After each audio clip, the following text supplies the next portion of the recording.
தீபாவளி ஸ்நாக்ஸில் அடுத்த ஈஸியான ஒரு ஸ்நாக்ஸ் ரெசிபி தான் ரிப்பன் பக்கோடா. இது வந்து நிறைய ஊரில் ரிப்பன் பக்கோடான்னு சொல்லுவாங்க, ஓலை பக்கோடான்னு சொல்லுவாங்க, ரிப்பன் முறுக்குன்னு சொல்லுவாங்க. எங்கள் ஊரில் வந்து இது சீவல்னு சொல்லுவோம். உங்கள் ஊரில் இதுக்கு பேர் என்னன்றதை கமெண்டில் சொல்லுங்கள். இப்போ வாங்க வீடியோக்குள்ளே போகலாம். இதுக்கு ஃபஸ்ட்டு 200 கிராம் அளவுக்கு அரிசி மாவு எடுத்துக்கலாம். அதை நல்லா சலிச்சுட்டு ஆட் பண்ணிக்கோங்க. அதுக்கப்புறம் 75 கிராம் அளவுக்கு பொட்டுக்கடலை ஆட் பண்ணிக்கலாம். அதை வந்து நல்லா ஃபைன் பவுடராக அரைச்சி எடுத்துக்கோங்க. அதையும் நல்லா சலிச்சுட்டு ஆட் பண்ணிக்கோங்க. இப்போ வந்து ஒரு மிக்ஸி ஜாரில் 2லேருந்து 3 பல் பூண்டு ஆட் பண்ணிக்கோங்க. 1/4 டீஸ்பூன் அளவுக்கு சோம்பு, 1/4 டீஸ்பூனுக்கும் கம்மியாக வந்து ஓமம் வந்து நல்லா க்ரஷ் பண்ணிட்டு ஆட் பண்ணிக்கோங்க. இதெல்லாமே சேர்த்துட்டு ஒரு பேஸ்ட் மாதிரி அரைச்சி எடுத்துக்கோங்க.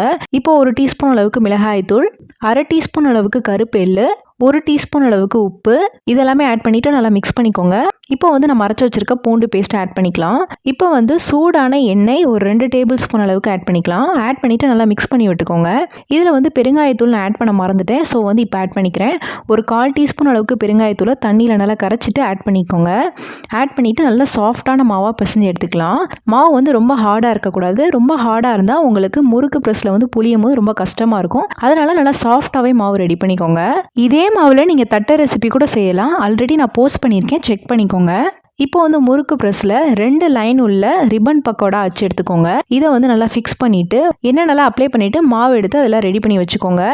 வச்சுட்டு நல்லா ப்ரெஸ் பண்ணி பாருங்கள். இந்த மாதிரி உங்களுக்கு ஈஸியாக நல்லா ஃப்ரீயாக வரணும். இப்போ ஒரு கடாயில் ஆயில் நல்லா ஹீட் பண்ணிக்கோங்க.